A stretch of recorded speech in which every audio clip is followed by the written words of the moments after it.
네, 서울구 동문가운데에는 금융업에서 성공을 거두신 분들이 많이 있습니다. 오늘은 특히 이 금융업계에서 전설과 같은 동물을 한번 만나보겠습니다. 행운으로 입사를 해서 은행장까지 오른 그런 입지전적인 인물입니다. 29회 위성호 논문과 대리 나왔습니다. 반갑습니다. 교수님. 네. 금융계만 계셨고 그것도 신한은행에서만 한 35년 계셨는데, 네. 일단 한 군데에서 오랜 기간 근무하시면서 갖고 계신 소회랄까 뭐 그런 것들이 좀 있으실 것 같습니다. 그럼 소감 같은 거 한마디 해주시죠. 저희 때 사람들은 대부분 그랬겠지만 실제 우리나라가 막 수출 드라이브를 했던 그런 시절이었었습니다. 그래서 사실 저도 학교 졸업하면서 한 10년 정도 직장 생활을 하고 하면 어떤 무역 회사 같은 걸 한번 해보면 어떨까 그런 생각을 가지고 회사에 들어갔는데 어떻게 하다 보니까 이렇게 35년이나 다니게 됐는데 실제로 제가 이 인터뷰를 할 만큼 그런 저기도 아닌 것 같아서 고사를 많이 했었는데 다만 제가 근육만 한 35년 있었으니까 후배들한테 저처럼 또 혹시라도 금융을 좀 해보고 싶은 사람들 있다면 약간의 제 경험이 도움이 될까 해서 왔었습니다. 근데 실제로 저희 있을 때 과거 30년간 금융위기도 도보해줬고 수많은 은행이 생기고 사라지고 하는 그런 게 있었기 때문에 35년이지만 전혀 지루한 줄은 모르고 이렇게 하다 보니까 15년까지 하게 됐습니다. 이 신한은행 사실 저희 때만 사실 좀 오래전이니까 은행에 입사는 사실은 이제 상고 출신이면은 이런 전문적으로 공부한 사람들이 좀 한다 이렇게 생각을 많이 했는데 은행을 특허하게 된 이유, 그것도 하필이면 신한은행을 선택하신 이유가 특별히 있으십니까? 저희 숫자에 대해서 좀 숫자 다루는 게 좀 재미있어요. 그래서 만약에 직장을 간다면 은행이 어떨까? 숫자를 좋아하니까 그런 생각을 해서 이제 은행 쪽으로 방향을 잡았는데 다만 그 당시에 파악을 해보니까 은행이라는 데가 너무 안정적이고 그리고 너무 보수적이고 하다 보니까 좀 활력이 좀 떨어지고 그런 단점이 있었어요. 근데 마침 이제 신한은행이 생긴 지 한 2년 됐었습니다. 신설은행이니까 훨씬 더 액티브하고 또 적극적이고 그래서 어떻게 보면은 은행하고 기업, 기존 은행들하고 기업하고 문화가 이렇게 좀 섞여 있는 느낌도 있었습니다. 그래서 먼저 연수를 한번 받아보고 취생 결심을 하자. 그 한 달간 연수를 받아보니까 역시 예상했던 대로 신설은행의 그 특색이 있어서 몸 다 보자. 그래서 이제 신한은행이었습니다. 가족 공채 행원 출신에서 은행장까지 가는 거 사실은 은행에서 보면 임원되는 것도 굉장히 사실은 경쟁도 너무 치열하고 그래도 아주 힘들다 그런 얘기 많이 듣고 특히 이제 은행장의 경우는 사실은 좀 정치적인 자리이기도 하거든요. 여러 가지 이제 뭐랄까 좀 여러 가지 이유로 그런 건데 은행장까지 오르게 된 이유 스스로 판단해 보시면 뭐 이런 것 같다 하고 말씀해 주신다면 어떤 걸까요? 아까 잠깐 말씀하셨지만 신한은행이 국내 6번째 시중은행으로 생겼습니다. 그러니까 기존에 5개 선발은행들이 있었고 그때만 해도 은행장을 정부가 임명했던 시절이었어요. 그러니까 은행 자체가 정부 소유였습니다. 근데 그걸 민영화 하기 시작했고 그 민영화한 첫 번째 민영은행이 이제 신한은행이었습니다. 그래서 신한은행은 정부에서 은행장을 임명하거나 또 경영에 대해서 그때만 해도 어느 특정 그룹을 좀 지원해 주라는 데도 있고 그랬었는데 지난해는 비교적 그런 것이 좀 자유로웠었습니다. 대주주가 확실하게 있는 민간인이기 때문에 그래서 저만 열심히 잘하면 위에까지 올라갈 수 있다 하는 그런 생각이 있었기 때문에 특별히 뭐 이렇게 정치적으로 연관이 있어서 또 전 뭐 집안에 뭐 그런 큰 연출이 있거나 그렇지 않았기 때문에 그래서 그냥 신안의 그런 문화 때문에 제가 잘 오지 않았나 그런 생각입니다. 글쎄 이제 그게 뭐 이제 경영진이 되면 자기 나름대로의 다 어느 한 칼라가 있고 그 칼라 때문에 이제 경영진에 오르는 건데 이제 사실 저 같은 경우는 우리가 보통 기업에 보면은 루틴한 일이 계속 반복적으로 일어나는 일이 있고 또 새로운 일이 일어나기도 하고 그러잖아요. 그때 그 루틴한 일 같으면 이제 매 분기 또는 매년 이렇게 일어나는데 그런 거에 대해서 항상 앞에 하던 방식을 그대로 하는 거를 제가 굉장히 싫더라고요. 일종의 제 자존심 같기도 하고 뭐 앞에 했던 걸 올해도 똑같이 한다고 그러면 뭐 임원이나 부장이 왜 필요하냐 그냥 대리한 사람이 전에 했던 거 펼쳐놓고 똑같이 하면 되지 않을까 이런 생각도 했고요. 그래서 항상 올해는 또 뭘 개선할 거고 아니면 아예 판을 싹 다 바꾸면 어떨까 그런 생각하고 일을 좀 많이 했고 그러다 보면 같이 일하는 동료들이 좀 힘들 수도 있는데요. 대신 이제 이뤄내면 굉장히 큰 보람이 되죠. 내가 있을 때 어떻게 바꿨다. 그래서 일종의 이제 그런 것들을 항상 동료들하고 또 직원들하고 충분히 커뮤니케이션을 자꾸 해가면서 이해를 시켜가면서 했던 것 같아요. 네.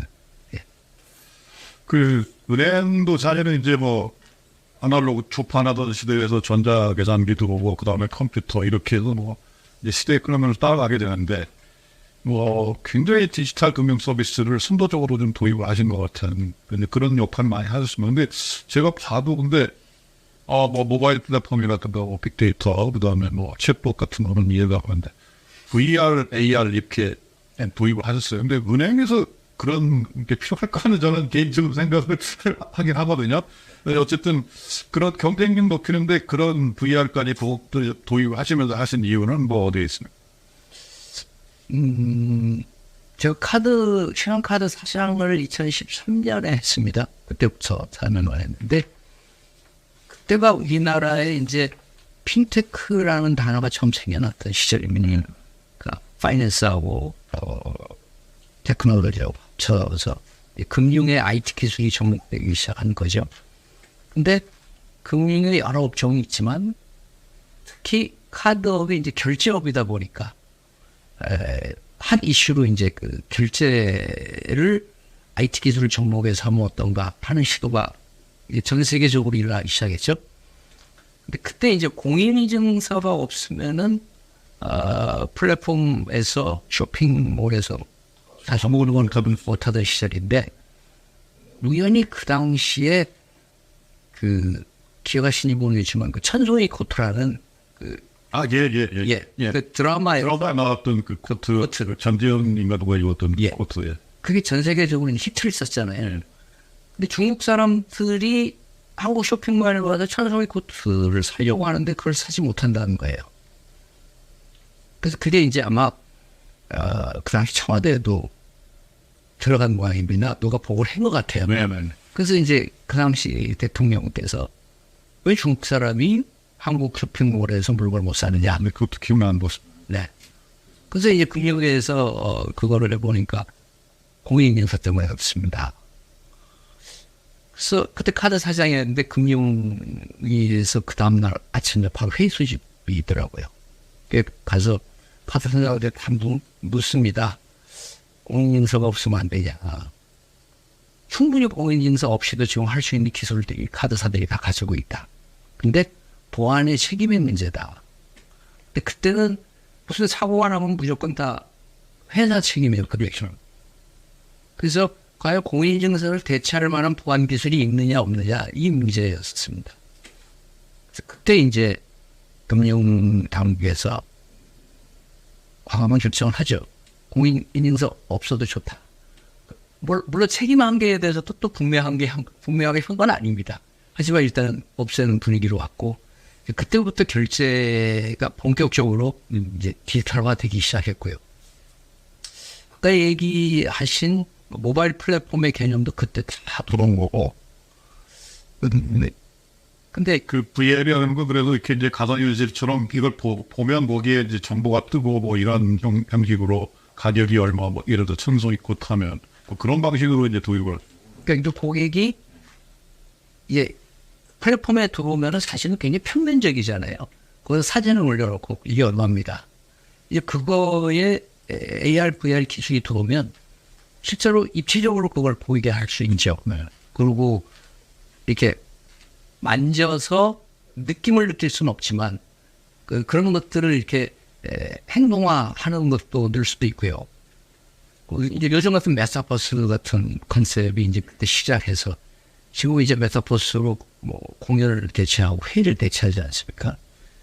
그러니까 그만큼 금융을 입체적으로 할 수 있는 기술들이 이렇게 그 당시 접해 보면 이거는 이쪽으로 가는 게 너무 분명하게 보였기 때문에 그쪽에 대한 연구를 안 할 수 없고 그 다음에 이제 데이터 싸움일 거다. 앞으로 빅데이터의 싸움이다. 그래서 데이터를 계속 어떻게 확보하고 가공하고 또 그런 고기술자들을 많이 확보할 거냐. 그 싸움이 그때부터 시작이 돼서 지금은 뭐 완전히 성숙화된 그런 거고 그때 그 아주 초기에 금융인으로서는 어떻게 보면 눈일 수도 있습니다. 그때 제가 카드 사장이었고 마침 그런 기술들이 들어올 때 그 업무를 공부할 수 있어서 이제 어느 정도 디지털 금융에 대한 예보가 생기게 된. 사실 이렇게 디지털 마인드를 갖는 것 자체가 사실은 쉬운 일은 아니거든요. 특히 이제 선배님도 그렇고 이제 연세가 있으신 분들은 당장 뭐 로그인하는 것부터 트위터에 뭐 이런 명부터 해서 사실 쉽지 않은데 좀 그러니까 얼리 어댑터 같은 성향이 좀 있으셔야 이게 가능하지 않았을까라는 생각도 좀 들거든요. 그때 사실은 어떻게 공부를 따로 하셨습니까? 아니면 뭐 사실 VR, AR 이런 개념을 아직도 모르는 분도 사실은 많게 하거든요. 저는 제 와이프한테도 얘기하는데요. 특히 여자들은 그때만 해도 좀 더 늦잖아요. 그런 거에 관심이. 근데 앞으로 몇 년에 밥 굶지 않으려면 모바일 쇼핑해라. 사실 그러면서 이제 지금 와이프가 이제 모바일로 뭐 쇼핑 배달 뭐 전부 다 이제 합니다. 근데 그게 앞으로는 정말 그거 없으면 요새 그 음식점에 가면은 헤드나 키오스크를 다루지 못하면 음식을 시켜 먹지 못하잖아요. 그러니까 그거는 좀 힘들더라도 그리고 그렇게 어렵지 않습니다. 그래서 경험인데 한두 번만 해보면 이런 거였어 다 하거든요. 근데 아예 저건 젊은 애들이 하는 거지라는 선입견이 가장 큰 문제고요. 한 번만 해보면 그다음부터는 너무 잘하고요. 요즘 커피숍에 가서 키오스크로 커피 주문하는 거 보면 나이 드신 분들이 하잖아요. 그래서 그건 누구든지 다 할 수 있다고 생각합니다. 네. 뭐 한은행에서 오래 근무하시면서 많은 일들 겪으셨겠지만은 요 고비가 사실은 없으셨겠습니까? 근데 그런 상황이 여러 번 있었을 것 같은데 특별히 이제 기억에 남을 만한 일이 있다. 이것이 고비였던 것 같다. 이런 것들이 혹시 있습니까? 제가 이제 금융생활을 할 때 우리나라가 두 번의 금융위기가 왔었죠. IMF 위기가 왔었고 2008년에 글로벌 금융위기가 왔었습니다. 이때 사실은 많은 금융인들이 퇴사를 당하고 또 직장을 좌이전 타이전 많이 잃었었지 않습니까? 금융회원들이 또 네. 그때 이제 제가 IMF 위기 때는 이제 전부 모든 그룹사들이 그랬지만 이제 비상경영팀을 꾸리고 저도 이제 그 비상경영팀에 멤버로 들어가서 이제 비상경영을 수립해보고 그러면서 은행이 망할 수 있겠구나 하는 거를 이제 우리나라 국민들은 그때 쇼크가 은행은 망하지 않을 거야 했는데 처음 망하는 시대가 와서 그래서 제가 그때 굉장히 많은 걸 배웠습니다. 은행이 망할 수도 있다. 그럼 은행이 망하지 않으려면 근본적으로 모든 재무 전략 계획을 다 세워 수립해야 된다. 그래서 IMF 금융위기 왔을 때 그 비상경영 팀으로 제가 과장 때 참여해서 같이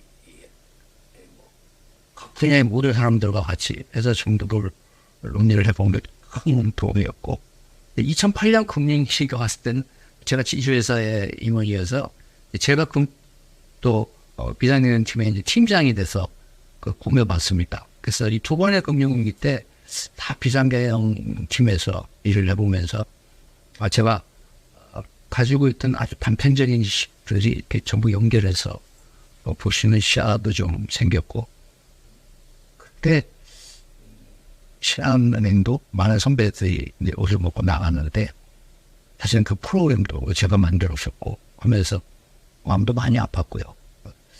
다시는 신한은행만큼은 이러지 않아야 되겠다. 또 절대 어떤 경우라도 후배들한테 좋은 은행으로 남겨줘야 되겠다. 이런 생각을 많이 하게 됐고 다행히 아직도 은행 이름을 유지하고 있는 유일한 은행이 돼서 그거는 제가 후배들한테 약속을 잘 지키고 넘겨준 것 같습니다.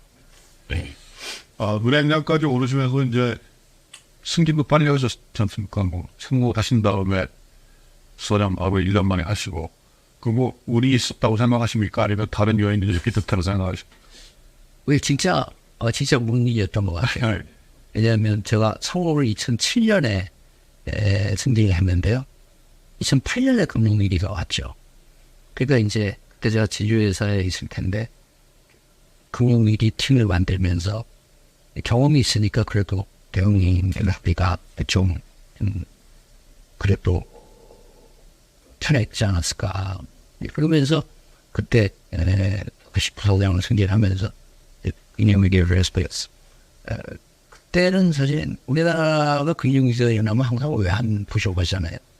근데 외환을 또 어떻게 유치할 거냐에 대한 게 굉장히 큰 은행들마다 과제였는데 저희 전략적 파트너가 프랑스의 BNP 파리바 그룹인데 또 제일교포들의 직원이 많고 그래서 그 주주들을 직접 만나면서 노래를 믿고 증자에 참여해달라 이런 걸 이제 설득을 하고 하는 그런 과정을 거치면서 좀 운 좋게 이제 제가 그 자리에 마침 그게 있었고 그 역할을 해서 위기를 잘 넘기고 그런 결과 아닐까. 그 제일교포 자본이 그래서 그럼 좀 유입이 좀 쉽게 돼서 그래도 외환이 좀 도움이 많이 되셨던 그런 상황이었군요. 그러니까 그때는 은행들이 주가가 액면이 안 되니까요.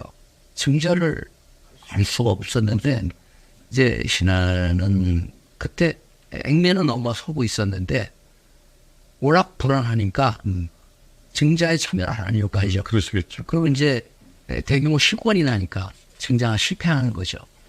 근데 증자를 한번 그 전에 이제 다른 은행들도 하려다가 실패를 하는데 그다가 실패를 하면 그때는 이제 더 어려워지는 상황에서 버리니까 이제 하려고 결심을 했으면 반드시 성공을 해내야 되니까 그때 그 결심을 이제 경영자들 CEO한테 이제 설득을 해야 되고 그리고 과연 증자를 할 자신이 성공할 자신이 있는가 이런 것들을 다 체크를 해야 되고 또 은행들은 외국인들 지분 투자가 많기 때문에 이 외국인들을 설득해서 신한을 믿고 투자를 해달라 증자에 참여해달라 이런 설득들을 전부 다 해야 되고 다행히 이제 증자에 성공을 해서 신한 정부의 캐피털 인젝션 받지 않고 독자 생존 안에 됐었어요. 큰 역할을 하시는 것 같습니다.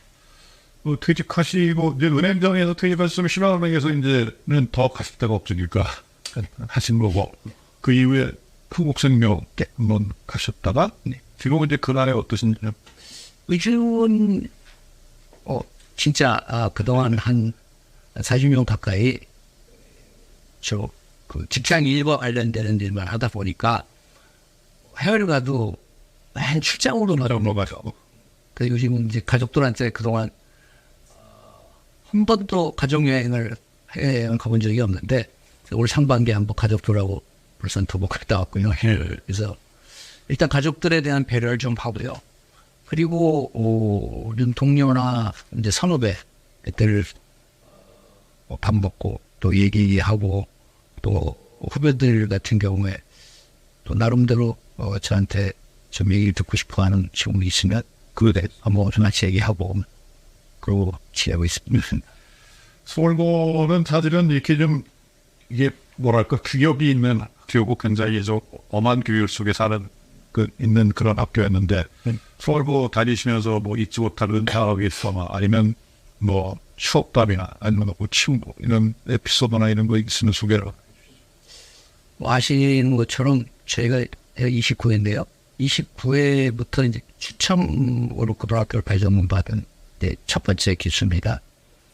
그래서 그때 이제 서울고등학교 이제 입학을 해서 보니까 일단 학교와 선배들의 걱정이 워낙 많다는 거를 저희가 굉장히 절절히 느꼈습니다. 과연 이 친구들이 일기여서 이 친구들이 잘해줘야 그 다음 기수들이 잘할 텐데 하는 게 많아서 정말 선배들이나 학교에서 걱정이 많았고 그게 이제 저희가 그렇게 느낄 정도였습니다. 그래서 그때 학교에서는 저희가 이제 3학년 때 이렇게 좀 반을 특별반을 만들었었어요.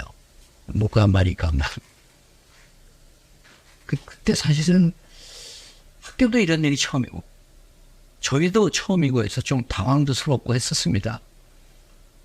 그래서 이제 별도 반을 하다가 또 어떤 시간은 또 반이 흩어져서 같이도 하고 이런 좀 그 당시에 흔치 않은 방법을 했었는데 그게 참 학교나 선배들이 얼마나 걱정이 많았으면 그렇게 했을까. 그래서 지금도 좀 기억이 새롭고요. 모르겠습니다. 그게 얼마큼 성공을 했는지는 잘 모르겠지만 그래도 학교에서 특히 저희 서울고등학교는 계속 그 후에 들어온 기수들에 대해서 선배들이 관심이 정말 다른 학교보다 굉장히 높다는 걸 우리는 느끼고 그렇죠? 그런 전통들이 아마 그때 생기지 않았을까. 그때 그 아도비 전통을 잘못 세운 학교들은 사실 선후배라는 괴시들이 좀 있고 그렇다고 제가 들었습니다. 그래서 그런 면에서 고등학교의 선배님들 또 그 당시에 선생님들이 참 고민 많이 하셨지만 결정을 잘 하시지 않았나.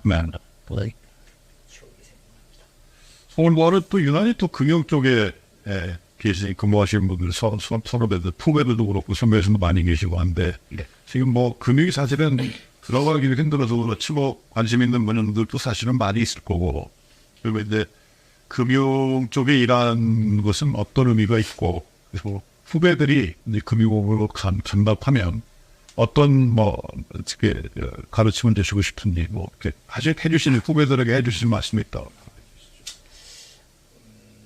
요즘에 이제 그 취업 희망자들이 금융권에 많이 가겠다 하는 여러 가지 이유가 있을 텐데요.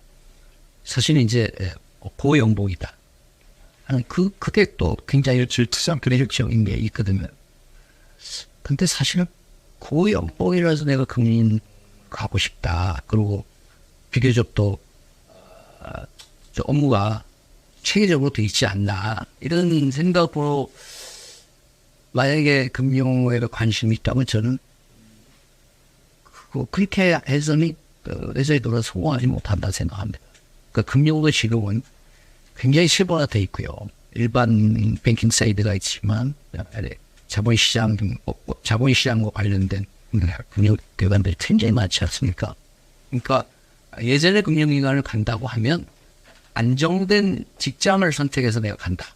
아마 이런 마인드로 들어왔다면 지금은 사실은 아주 작은 증권사나 자산운용사도 엄청 많지 않습니까? 그러니까 이제 큰 회사에 들어와서 저희가 업무를 배우고 그다음에 내가 내 나름대로의 뜻을 펼쳐서 그런 회사도 만들어 보겠다. 그런 것들이 이제 가능한 시대가 됐기 때문에 이제 좀 금융에 내가 발을 담그겠다 한다면 그런 것들에 대한 사전적인 공부도 좀 해보시고 그리고 그런 과정으로 이렇게 본인 진출을 하는 게 좋다고 봐요. 그냥 다시 저 은행에 눈에 띄는데 내가 저 은행에 들어가서 그냥 근무한다. 저희 때만 해도 그런 마음으로 들어왔지만 지금은 전혀 금융이 너무 전문화되고 세분화되고 또 국제화되기 때문에 준비를 어느 정도 좀 하셔서 공부도 좀 하셔서 나는 어느 방향적으로 이렇게 목표를 세우고 가야 되겠다. 그런 걸 좀 미리 준비하셔서 하면 어떨까 싶습니다. 네. 오늘은 정말 그 변화를 두려워하지 않는 마음으로 신한은행을 리딩뱅크로 만드신 29회 위성호 동문과 좋은 얘기 많이 나눠봤습니다. 우리 서울고에 정말 자랑스러운 동문으로 기억될 것으로 생각이 듭니다. 오늘 좋은 말씀 마저 하셨던 맞습니다.